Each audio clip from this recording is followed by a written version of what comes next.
You're listening to episode 46 of Pass the Chipotle, the best bits of 2019.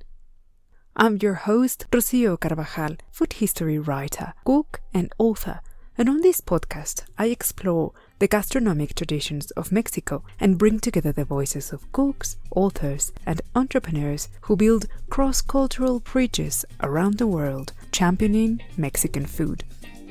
To find more information about the podcast, please go to passthechipotle.com. You can subscribe, rate, and leave a review of the show using your favorite podcast app.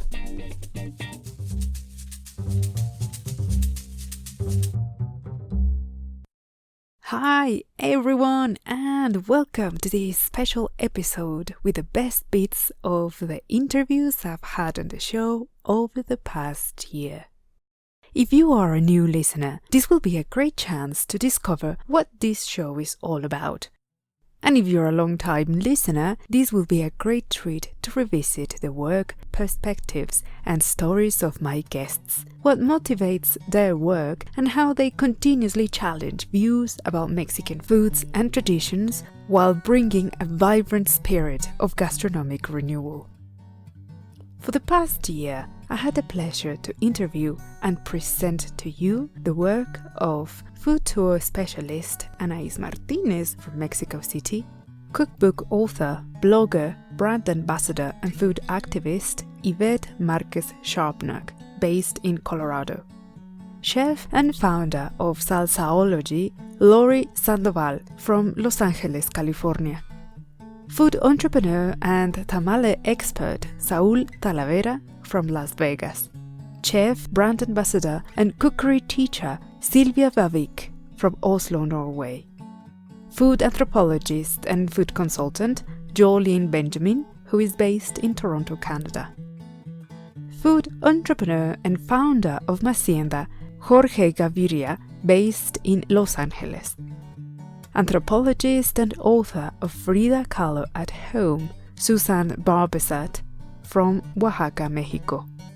food historian, author, speaker, blogger, and experimental cook Ken Albala, and finally, chef, author, Mexican confectionery expert, and founder of La New Yorkina and Dough Donuts, Fanny Gerson. Personally, I find compiling this special episode as a great opportunity to reflect on how the show has evolved as a platform to explore Mexican food under a completely different light. This is my own way to open to new and exciting ways to prompt conversations, inspire you, and help you find new ways to rediscover Mexico's enormous gastronomic heritage through the work of my amazing guests. I enjoyed enormously each and every interview and also putting together this episode for you. I hope you enjoy it too.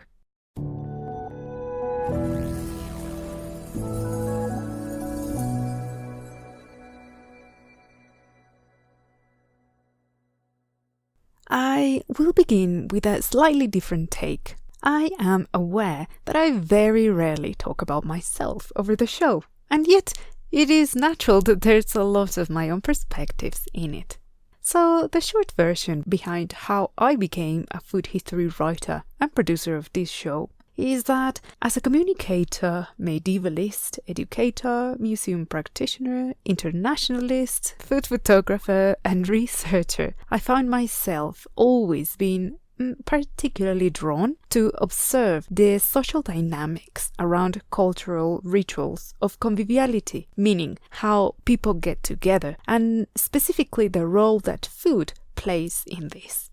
While my somehow unconventional background would seem like an obstacle to specialize, I instead find that it's precisely that what makes it very easy for me to navigate through many disciplines and find commonalities to draw a bigger picture to understand food traditions and specifically those from my own home country, that is Mexico.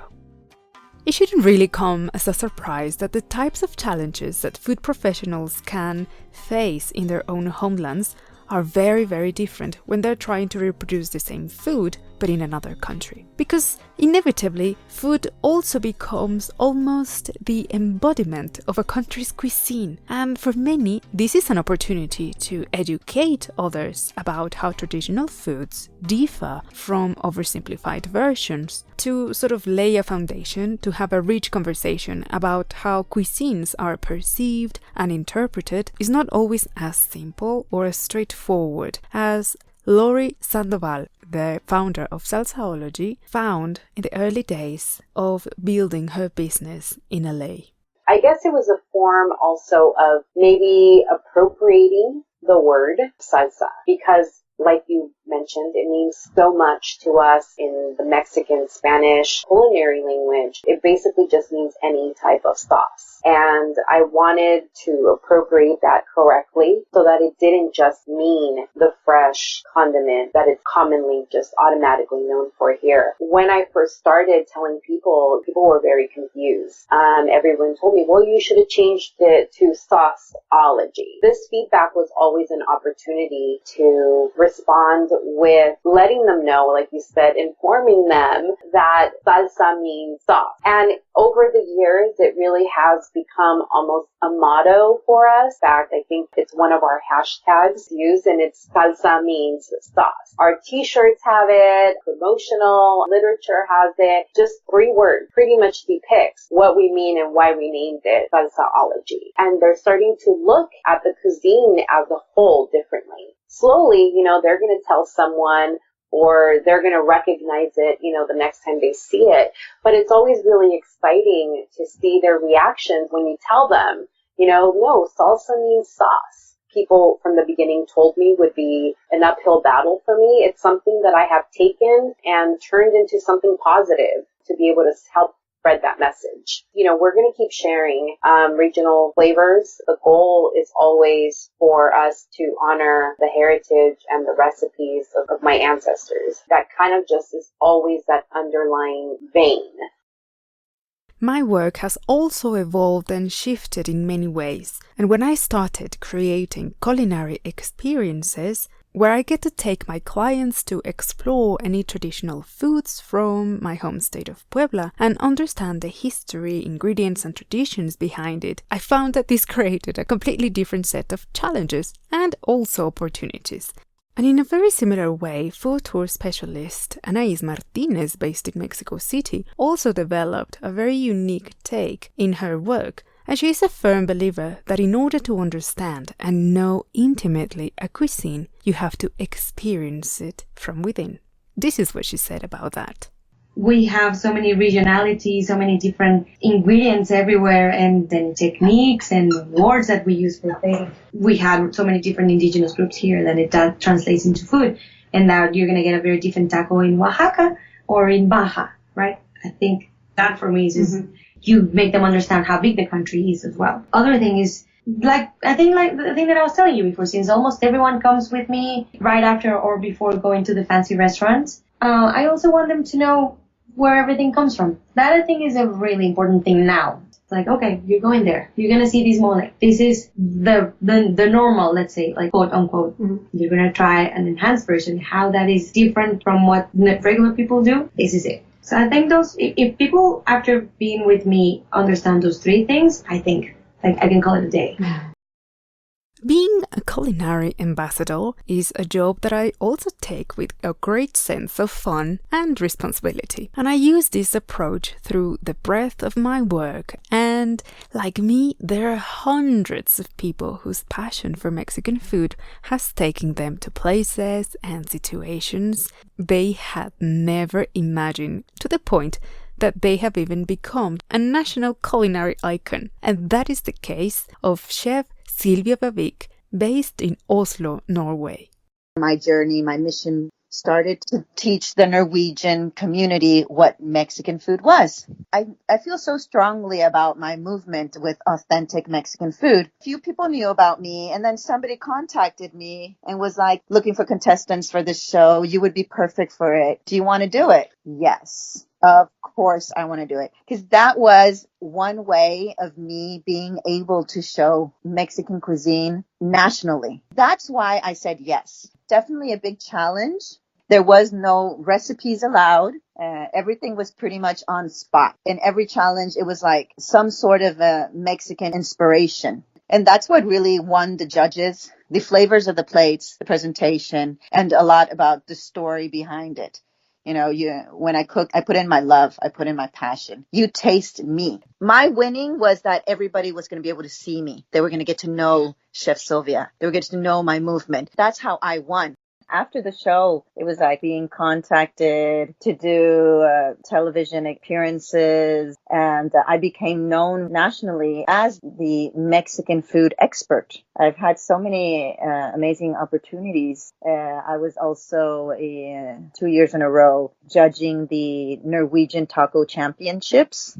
So I am officially a taco and Mexican cuisine expert. So I think that's all so much fun. It's really given me so much success and just, made it the level even higher. One of the big commonalities across the trajectory of my guests is that attached to their passion for Mexican food, there is a very personal connection attached to it. And for some, is about taking ownership of their heritage, and for others, is a means to express their creativity. But there are other cases where they see this as a way to reinvent themselves at the same time as they experiment and reinterpret Mexican food. And this is what Saul Talavera shared about this. It was definitely hard just to come up to a total stranger in a parking lot and ask them if they like tamales. They'd look at you like, well, what do you mean? And they're going to say no. I knew that for a fact because, there's people out there slanging tamales out of their trunks and they were just poorly made. So yeah, it was very hard to try to get people to even believe that these tamales were coming from me, because they'd see me and they're like, oh, who makes them? Once I said me, it was like, oh, no, thanks. He's tatted up, he's bearded. He probably just labeled me from my appearance. And, so it was definitely hard to even get people to try them. Now, to get people to buy them was even a bigger challenge. I came to different, local businesses in my area and just offered free samples. That didn't work. Slowly people started, okay, yeah, they're good tamales. And even at the time, I was just starting. I didn't know exactly what I was doing. But then I started social media and started reaching out to more people and just trying to provide something for everyone. There's a lot of people eating clean nowadays. A lot of people don't eat certain meats. A lot of people are turning into, vegetarians and vegans. And, you gotta have something for everyone. And I think that was the most important part as far as pushing it to different cultures and still keeping that Mexican tradition flavors, but doing something a little different as well. Something that's just going to catch their attention to, oh, well, I want to try that. That looks good. That sounds good, Across every culture, every society, and within every human, we all share the same traveling genes, because migrations are a part of who we are as humans. But in our modern-day culture, the motives behind our decisions to migrate are seldom based on the sheer joy to travel. That, of course, is the case of millions of people who risk everything to build a better life. As a Mexican, the topic of migration is one very close to home. But in spite of the challenges and vicissitudes of emigrating to a different country, one of the wonderful things we can actually bring with us is our cultural heritage. And of course, our food traditions, and the meaning attached to them. For Yvette Marquez Sharpnack, food writing and vlogging gives her the means to continue to celebrate and expand on her own family traditions, but also is a chance to share that with thousands of her readers that are part of the same proverbial big familia. Sharing food in Mexico, you see, isn't restricted to sitting together at the table. It is also a way to bridge us with the relatives and friends that we have lost along the way. And this is what Yvette shared about her award-winning film to celebrate Dia de los Muertos, the Day of the Dead. So it's a beautiful video that I'm completely proud of. And for it to win an Emmy was I mean, that part doesn't even feel real. It's just funny, like, but just to have my kids a part of it now, I mean, for them to be able to understand what the holiday is all about, but at the same time, telling it in their way, makes it special. And I think what I love to hear is from teachers or museums or people in the educational field who are using my videos for Dia de los Muertos to share what the holiday is all about. And that's amazing in itself.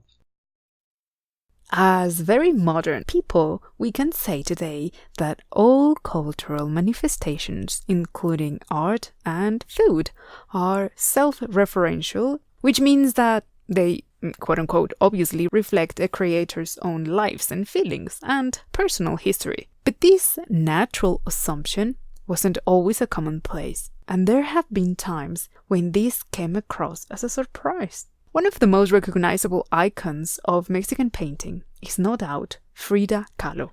She was a passionate cook and a wonderful hostess who delighted in elevating everyday meals into special events of togetherness. So I sat with one of the world-leading experts on Frida Kahlo, Suzane Barbezat, to explore more about this. And interestingly, she had a good relationship with Lupe, Diego's former wife. But it was Lupe who kind of taught her to cook, because when she first got married, she was pretty clueless about all of that. So Lupe taught her how to prepare some of Diego's favorite dishes. And then Frida would prepare a basket of food to take to him while he was at work. And because Diego was a workaholic, he wouldn't stop for lunch. So she would join him on the scaffold and they would eat together. So I think that was really one of the ways that she expressed her love. And then as she got older, she became more and more interested in house and home and preparing food to demonstrate her affection. And I think hospitality was really important to her, as it is for Mexicans in general, right? To greet guests warmly, to feed them well, and really make them feel welcome in your home.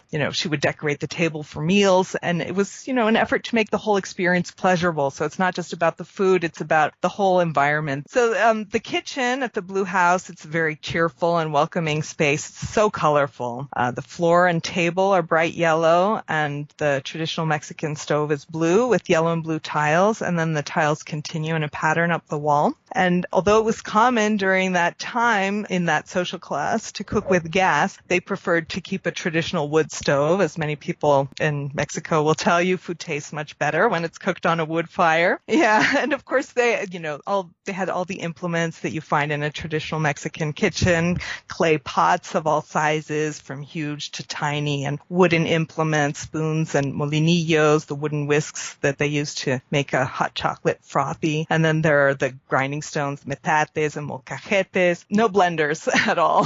So it's all the traditional things. Reading cookbooks and resting my gaze on evocative photos, read about the stories of cooks in remote places, is a weakness of mine. And my passion for food books escalated to the point that I became a food writer myself. But have you ever wondered what actually takes place for each and every one of the cookbooks you own to have come to exist? And what happens inside the author's mind and along the journey of food writing? Well, I asked a particularly talented and successful author and chef about this. And here's what Fanny Gerson told me. So when I had the opportunity and then came the research part, it was very overwhelming because it was like, how do I begin? And my father studied anthropology and he used to be a teacher. He actually taught methods of investigation. To me, it's like food anthropology. The first thing, I wrote down index cards with every state in Mexico. Right? So I would write stuff that I would know or that I had done research for. I tried to find out if there was some kind of special date where there was some kind of celebration tied into a sweet or something like that. It gave me a starting point. I would try to set up interviews. I don't know if you encountered this. Would contact people and from far away and, how to get them to trust you, because people are very protective and jealous of the recipes, because that's like the biggest heritage that they have. And they don't want to just share it with anyone. And I would try to explain that it was about documenting to try to give continuity. So once I would go to a state, I would go to the markets and talk to vendors and people buying there And the last is taxi drivers. Some of the best stories that I was able to experience and learn about were through things that were not researched or planned. I think it's just having like perseverance and patience, open eyes, open mind, open heart. Through the conversations with my guests over the past year, I've tried to cover a large scope of discussions about the challenges and ways in which they value and take care of their customers, their readers, and their business partners. And this last aspect is particularly important when it comes to the relationship along the supply chain of products to prepare Mexican food abroad. For many decades, the value of a cuisine was focused on the dishes, the use of ingredients and cooking techniques, and largely it evolved around the cult of the chef as the main figure. But the attention now has shifted towards a more complete understanding of the uniqueness, quality, and appreciation of the ingredients themselves, from their production, characteristics of the terroir, and the farming cultures. But equally important has been the understanding of the role of fair trade and the use of heritage crops. And this is what Jorge Gaviria, founder of MASEINDA, shared about his company's work. It was really a process of discovery for myself, and one that continues to this day. When I asked myself the question in 2013, what does the supply chain of corn look like? To me, it wasn't one that was doing as best of a job as we could. And I didn't have to look very much farther than the foodways in Mexico to realize that this was a largely untouched but highly evolved way of growing food and enjoying food, particularly corn, that didn't have a place in the marketplace in a real scalable way. I think the interesting problems to me were kind of the socioeconomic problems. MASEINDA works on both sides of those, of the value chain. But as far as the supply chain was concerned, there were 3 million smallholder farmers, there still are, that produce the highest quality corn in the world. The unbelievable thing to me was that they were growing corn and they didn't have a market to absorb the surplus materials that they would have from year to year. And that is a discouraging process. I know that feeling. It's not an easy one to wrap your head around, especially if it's happening year over year. There's not enough income coming from the farm aspect of it. We started to look at that pattern and say, well, what happens if folks are going across the border to work in the United States and there's not enough help on the farm? Well, that means that the genetics that are on the farm are now at risk of, potentially not being around for many more generations. That was really something that was compelling for me, and it spoke to exactly what I wanted to achieve with a company, which was to create an enormous amount of social and environmental and potentially even political good and nourish people at the same time at the other end of the value chain. We will return with the show after this short break.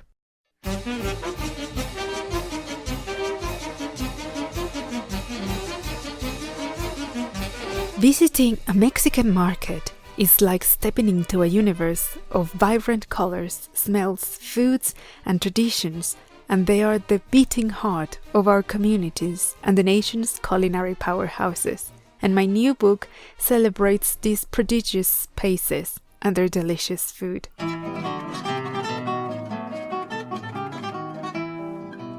Mexican Market Food is a book for anyone who enjoys the warmth of chiles and the addictive taste of guacamole, but also wants to enter a new dimension of Mexican food, one that will take them straight into the history and present of one of the world's most celebrated cuisines. As a passionate food writer, cook and storyteller, I take you on a life-changing journey and celebrate together the magic of the food of Mexican markets, with dozens of delicious traditional recipes that will bring you closer to the real Mexico by discovering the stories and flavors all in a single proverbial basket. Go to pasachipotle.com/book and get your digital copy of Mexican Market Food. Go to pasachipotle.com/book and let's celebrate together through every page and every recipe the joy of traditional Mexican cooking.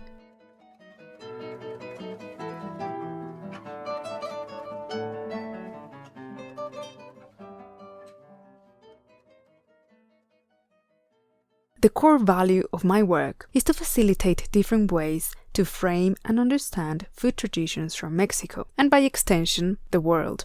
But in order to do that, I try to have conversations with different people from specialized disciplines that help me explain the multiple dimensions and roles that food has in our lives and how we have elevated the essential act of eating as one of the most sublime and vital expressions. Food anthropologist Jolien Benjamin shared a wonderful introduction to food studies.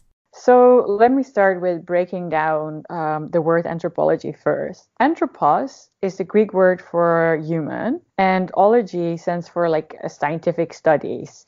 So it's basically the studies of people. So food anthropologists look at the socioeconomic, focusing on historically and culturally variable forms of food production, exchange, preparation, and consumption as means through which social bodies are constructed and reproduced. When we look at the history of food anthropology, we often refer to anthropologists like Pierre Bourdieu, and through his work on how in society we distinct ourselves from the other through our knowledge on a cuisine or a food item, for example, that is used in a form of social capital. So think of the clean eating movement, in which people only eat organic, unprocessed foods, which are so-called like clean foods. However, in many cases, in order to afford this, you need certain forms of capital, right? It could be like time, money, and knowledge. So in a society where there are many people who cannot afford to put any kind of food on the table, eating clean obviously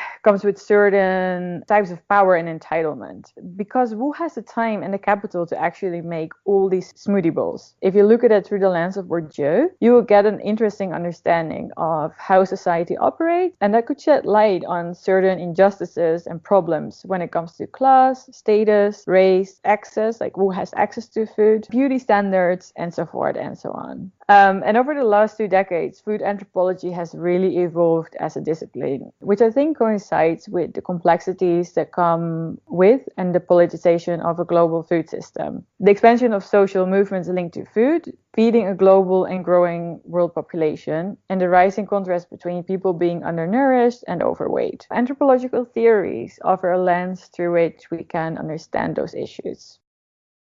As you heard, food anthropology is great at explaining phenomena like food trends and social dynamics, and it can even give us an almost real-time analysis of this. But what about the past? I have long been fascinated by the study of the evolution of gastronomic traditions and how little there is to what some people consider to be pure cuisines. The truth is that, as I've mentioned before, movement, exploration, and exchange is part of our human DNA, and it is precisely food history what can help us compare the evolution of cuisines across time and across cultures.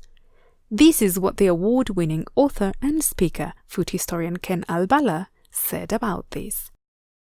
You know, there's a theory that cooking actually made us human, put forward evolution. The idea is that our brain capacity only became possible when, increased calories from cooking food, allowed our bodies to do other things. But I think, what you're pointing at is that in human civilization, not just in evolution, that our advances in food are kind of the groundwork for every other advance. When you think of almost anything really that's a technological advance, if you think of what spurred that on, it really usually is food production or transportation or processing. When you think of like steam engines, they went immediately into railroads, but why? Well, it was to move food around, right? I mean, they were moving sides of beef in cattle cars, and they were using, pressure cookers to can food eventually and to pasteurize it. And so I think food is at the center of human activity, but I think that it's also a catalyst for almost everything, that happens. If you think of why people went exploring around the world and conquering other people, well,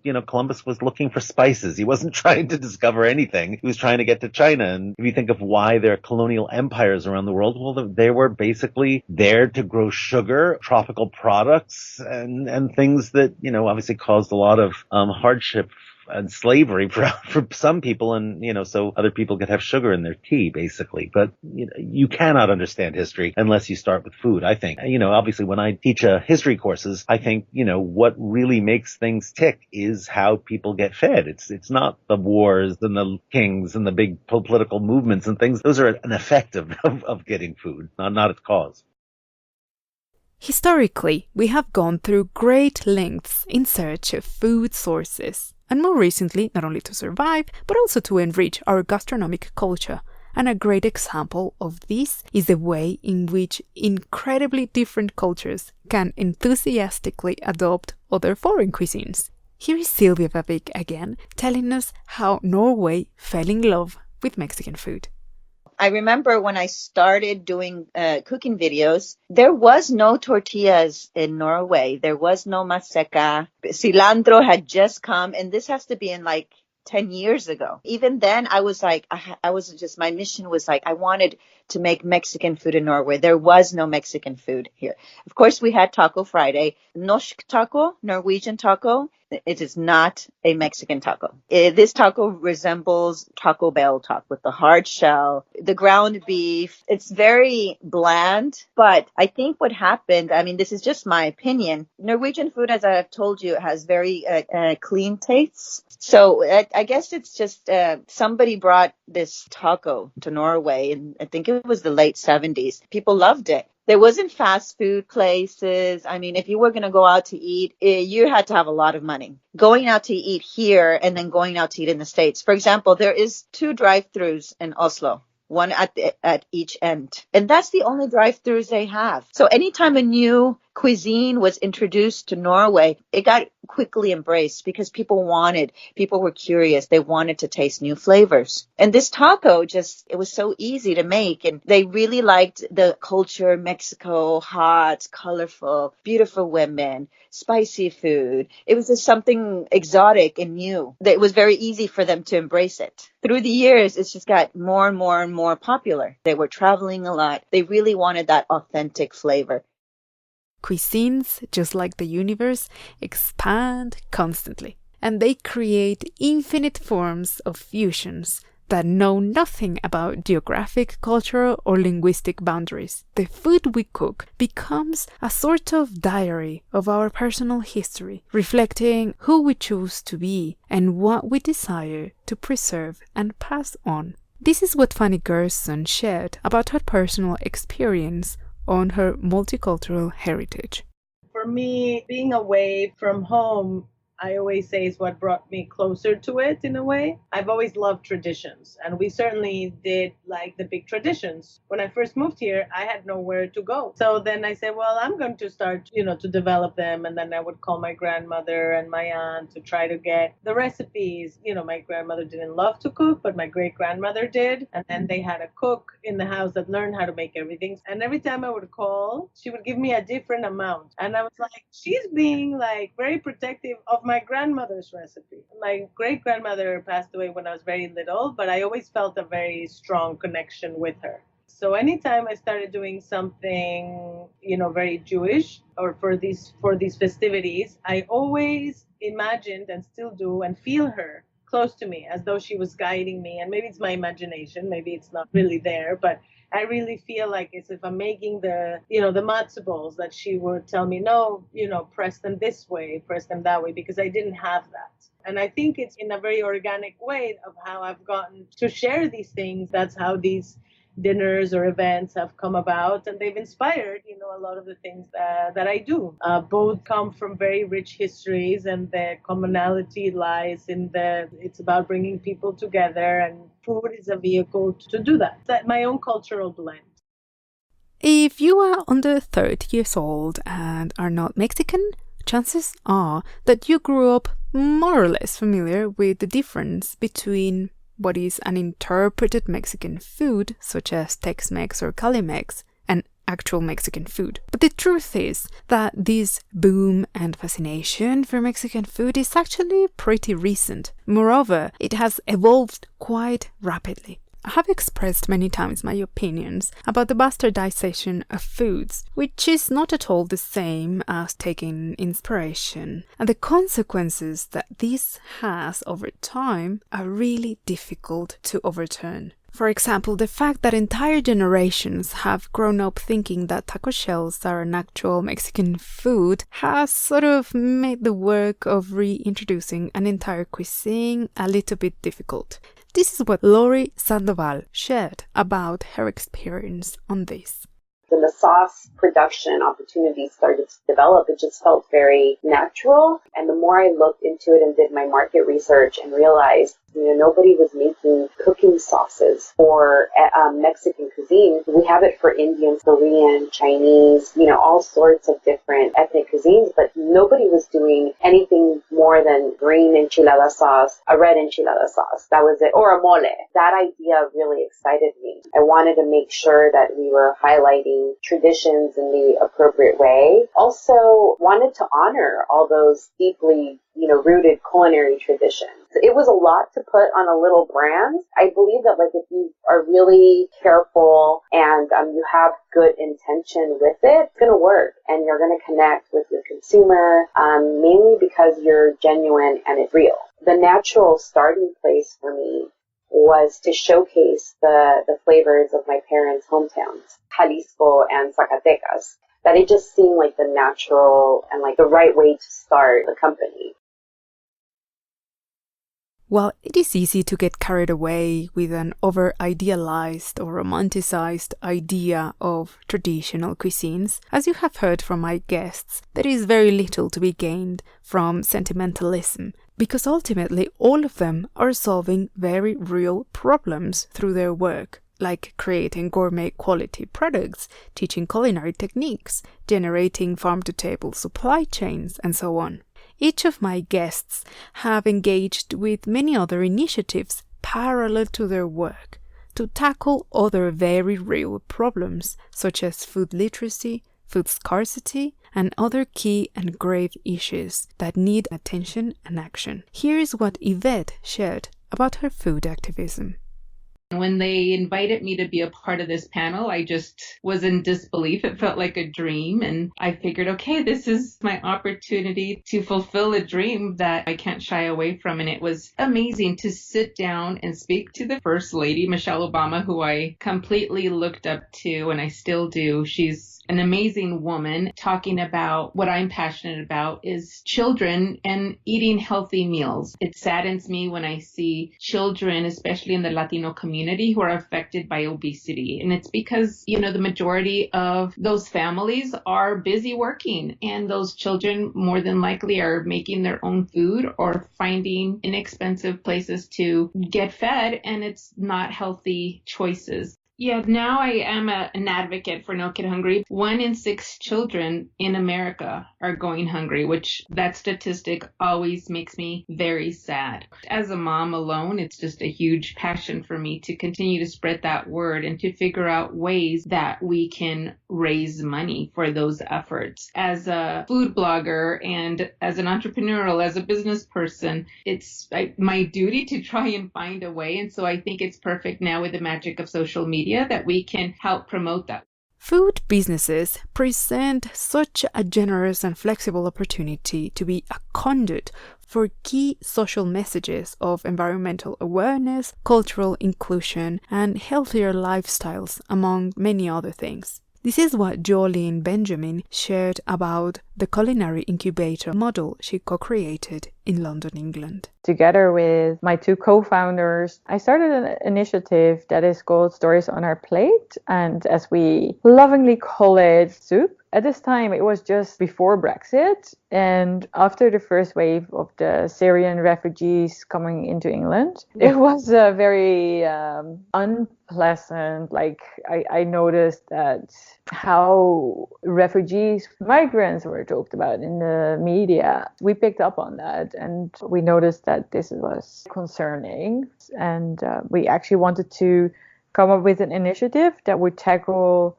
hostility, like this unfriendly environment that would not welcome newcomers. On the one hand, Stories on Our Plate tries to build sustainable connections between newcomer, migrant home cooks. So wanted to do that by setting up an ongoing monthly supper club series in a restaurant-like setting, in which home cooks from a migrant or a refugee background, they would share their cultural foods, their recipes, and their stories with paying diners. Food really connects us. And on the other hand, we really wanted to tackle the barriers that newcomers face in finding employment. We did this by developing a culinary training initiative. We would immerse them in our network, like skill building and employability training. This 10-week training program had an outcome that people would have their food handler certificate, run their own supper club,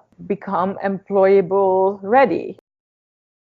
I know the work of this culinary incubator very well, as I have been part of their supper club series in London, and I did the photography and portraits for the book Stories on Our Plate, Recipes and Conversations, which, by the way, you can get absolutely for free if you go to this episode's blog post, and you can find the link on the show's notes.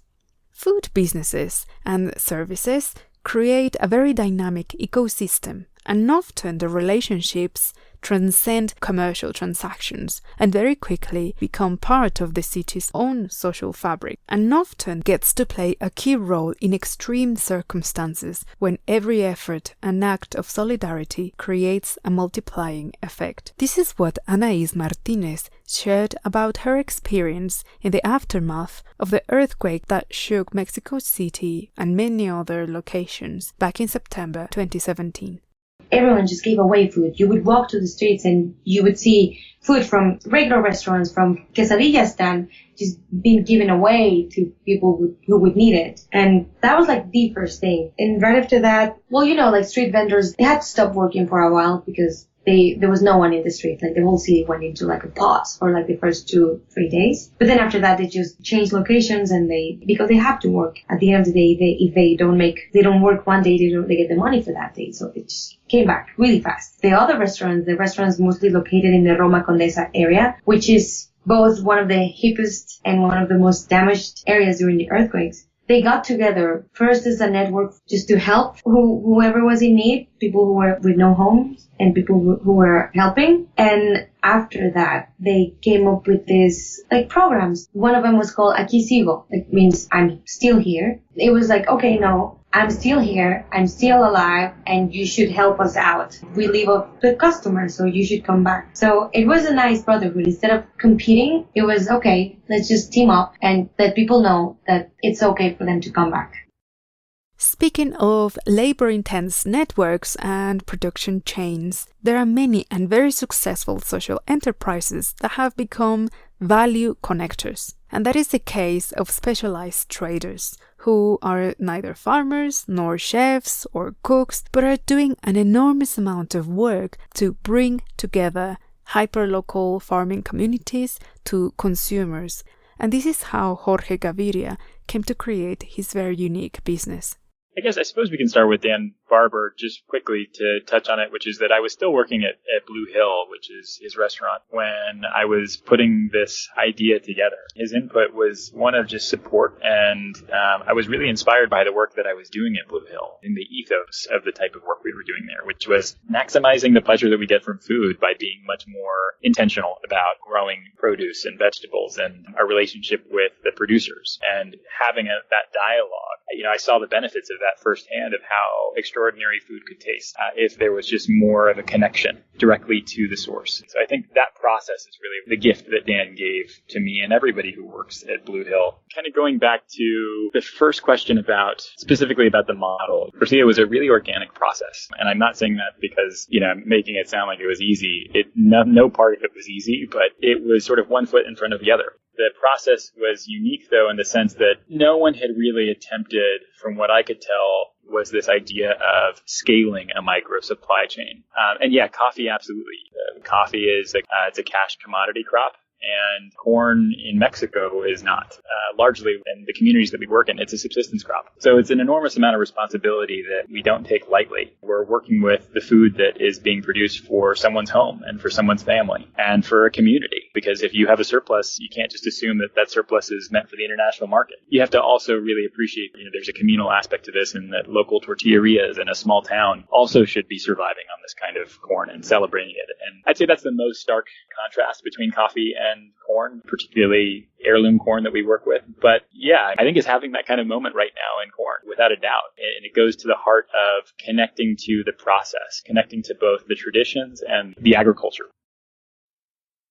There used to be a predominant idea that all chefs, restaurateurs, and food business owners in general were incredibly jealous and hyper-competitive, and that the motivation behind their efforts to excel were primarily driven by this competition. Now, that might have been the case, or might still be the case for some, but the truth is that in recent years, chefs and cooks are actually being less interested in dictating the type of food they offer, to actually listen to their clients, their suppliers, and fellow cooks, and have a more horizontal type of relationship with the end consumer. And as I said, now the tendency is to favor collaboration over competition. Here is what Saul Talavera shared about his experience as a food entrepreneur in Las Vegas.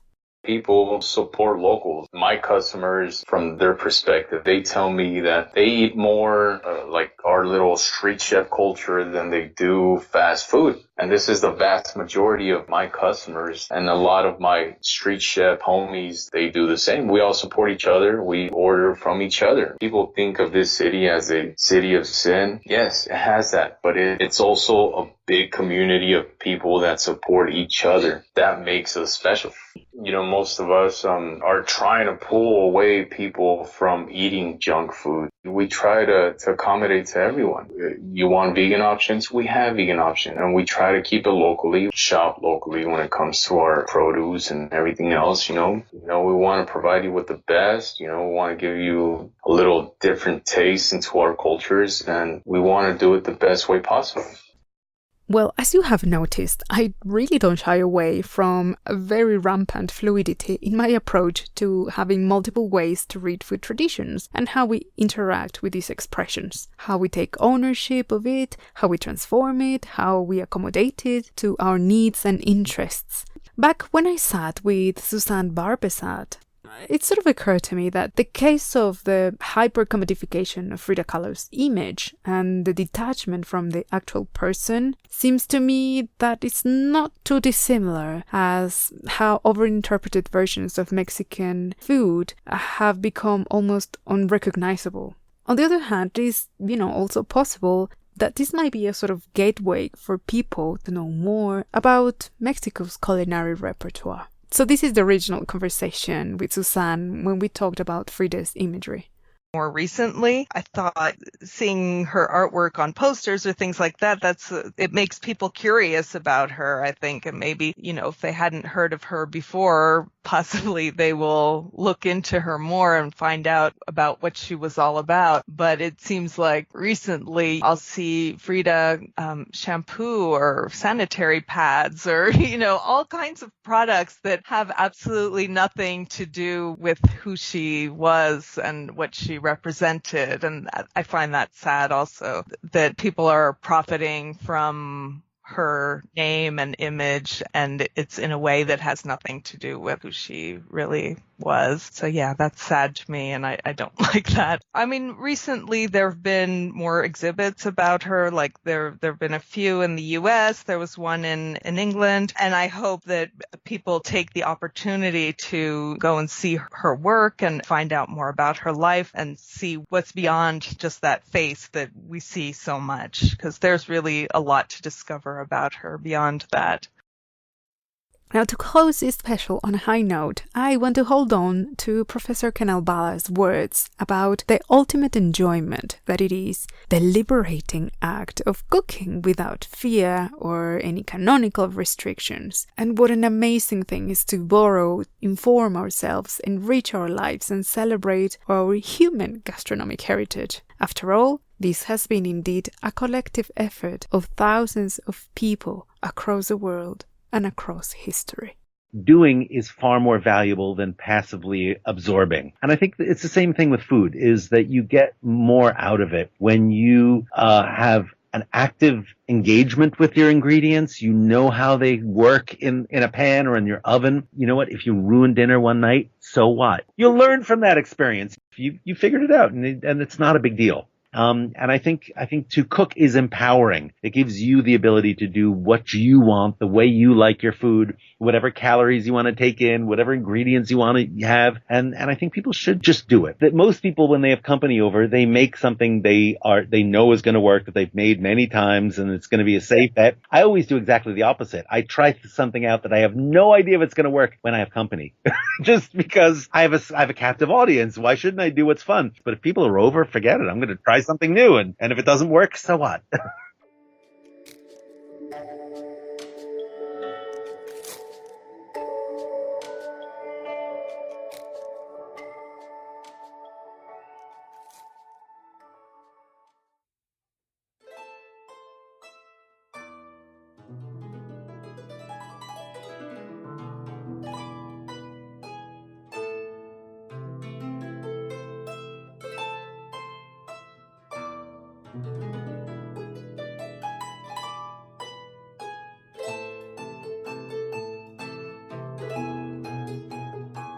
Thank you for listening.